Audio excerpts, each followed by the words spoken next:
4 нови жртви во црните ковид статистики. Изминатото денонокие битката за живот неинфективна ја загубија двајца прилепчани, пациент од Тетово и еден од Скопје. Одново во порасти процентот новозаразени. Вирусот е потврден кај 198 луѓе од 1382 тестирани. Овој пат позитивни се над 14% од вкупниот број тестови, или бројот на новозаразени е двојно поголем од бројот на оздравени. Рекордери натаму е Скопје. 83 од вкупниот број новодиагностицирани случаи се токму од главниот град. Драматично и во Свети Николе. Позитивни на ковид се нови 27 луѓе во градот, а висок е процентот на заразени и во Штип.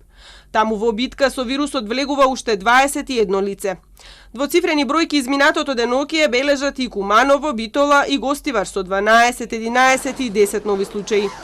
Вкупната бројка на ковид диагностицирани во државата пак од почетокот на пандемијата изнесува 8530, а битката за живот ја загубија вкупно 393 од заболените.